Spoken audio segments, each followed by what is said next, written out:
Charlie Kirk. A lot going on with this, but I just want to focus on one narrow aspect. Apparently, Charlie Kirk did not like the concept or word empathy. What he said was sympathy, that he preferred sympathy.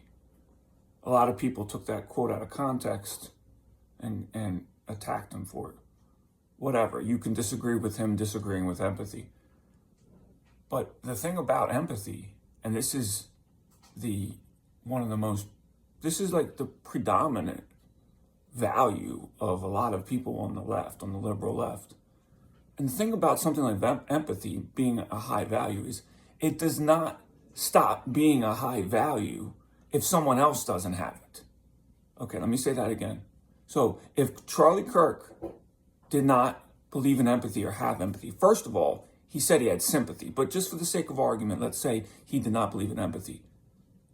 That doesn't mean that if you really value empathy, that doesn't mean that you stop having empathy because your opponent or even your enemy doesn't have empathy. It might mean that you have to put it aside.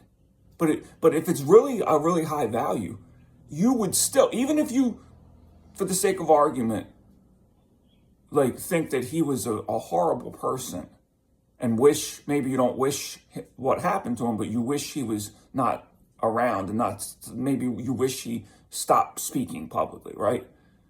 You would still have empathy for his wife and his children if you actually valued empathy. You would not celebrate and laugh and make jokes, because laughing, celebrating, and making jokes in the face of a tragic murder is the opposite of empathy. So anybody that did that cannot claim empathy as their highest value or even a medium value. And that's all I'm going to say about this.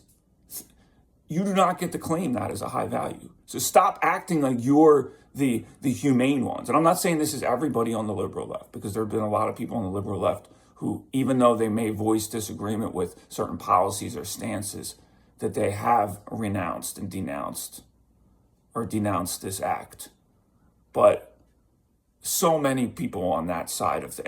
And don't get me started, there's people on the right also who claim to be Christians who do not behave in Christian manners. And I'm not trying to gatekeep, or I don't want to make broad statements about any group, but in a very narrow way, in reaction to this very, very public tragedy and horror, a lot of people who claim to be empathetic are not acting that way. And it seems to me to reveal that they were never empathetic to begin with.